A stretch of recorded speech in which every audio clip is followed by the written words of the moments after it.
Alors dans mon propre travail, j'ai essayé de regarder comment un scientifique qui est habitué à la complexité en science, c'est-à-dire à la dynamique des interactions, à l'interaction aussi entre le scientifique et le réel qu'il analyse.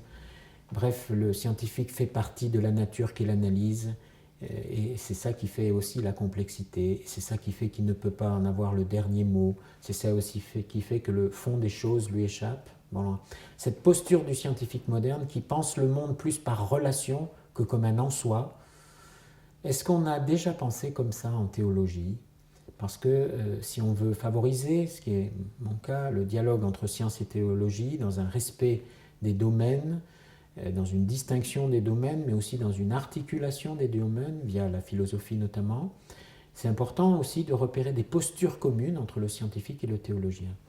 Et en effet, dans ma propre recherche, aidée par beaucoup d'autres d'ailleurs, je puis tomber sur des traditions où on pense comme ça, en effet, en théologie, ce qu'on appelle les grandes traditions de la théologie apophatique. Et Denis l'Aréopagite, par exemple, 5e siècle, en est déjà une illustration extrêmement forte. Hein. Et alors, Nicolas de Cuse, au XVe siècle, pour moi, le bouquet de cette posture-là, il a notamment un ouvrage qui s'appelle La docte ignorance. Voilà, évidemment, un titre paradoxal, extrêmement intéressant. La raison, et la raison scientifique notamment, euh, est en marche pour la compréhension du monde, pour la compréhension du réel et aussi pour la compréhension de Dieu, parce qu'en théologie, raison et foi s'articulent et sont essentiels. Et puis la raison va elle-même montrer ses propres limites d'approche du mystère, son incomplétude, sa radicale ignorance, et parce que l'homme est capable de reconnaître sa radicale ignorance par sa raison qui continue de marcher, il s'ouvre paradoxalement à des possibilités de connaissance, d'où la docte ignorance.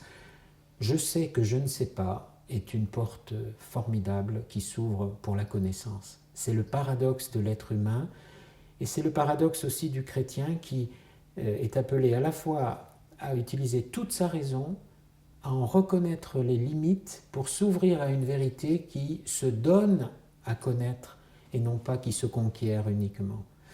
Et il y a dans cette alliance entre Dieu et l'homme, entre la raison, l'intellect, comme dit Nicolas de Cuse, de l'homme, et l'alliance avec Dieu, tout un chemin de relation. Quelque part, c'est dans la reconnaissance de la pauvreté de mon ignorance, mais je peux reconnaître la pauvreté de mon ignorance parce que j'ai déjà beaucoup travaillé pour essayer de comprendre. Ce n'est pas une défaite de la raison, au contraire, ça va être une victoire. Mais la victoire de la raison, ce n'est pas que la raison a le dernier mot, c'est qu'elle reconnaît que ce dernier mot se donne, se reçoit, et se reçoit avec une force d'autant plus grande qu'il est bien au-delà de tout ce qu'on avait pensé.